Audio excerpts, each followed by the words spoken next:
वैभव लक्ष्मी व्रत करने का नियम। यह व्रत सौभाग्यशाली स्त्री करे तो उनका अति उत्तम फल मिलता है।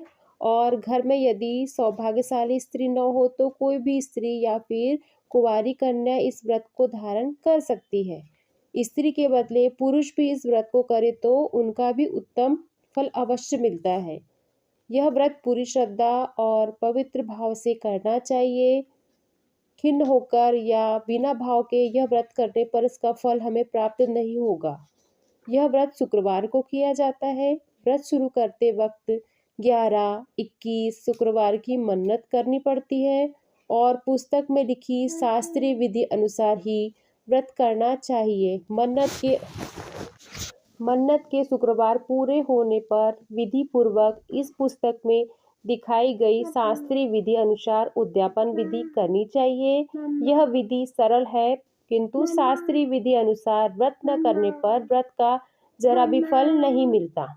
एक बार व्रत पूरा करने के पश्चात फिर मन्नत कर सकते हैं और फिर से व्रत आप धारण कर सकते हैं।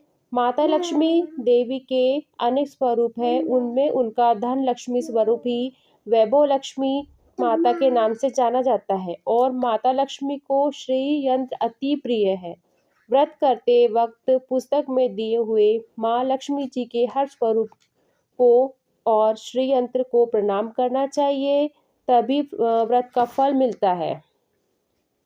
अगर हम इतनी भी मेहनत नहीं कर सकते तो लक्ष्मी देवी भी हमारे लिए कुछ करने को तैयार नहीं होगी और हम माँ की कृपा नहीं प्राप्त कर पाएंगे। व्रत के नियम: सुबह से ही जय माँ लक्ष्मी का रटन मन ही मन में करना चाहिए और माँ को पूरे भाव से स्मरण करना चाहिए। शुक्रवार के दिन यदि आप उपवास या यात्रा पर गए हो तो वह शुक्रवार छोड़कर उनके बाद वाला शुक्रवार का व्रत धारण करना चाहिए।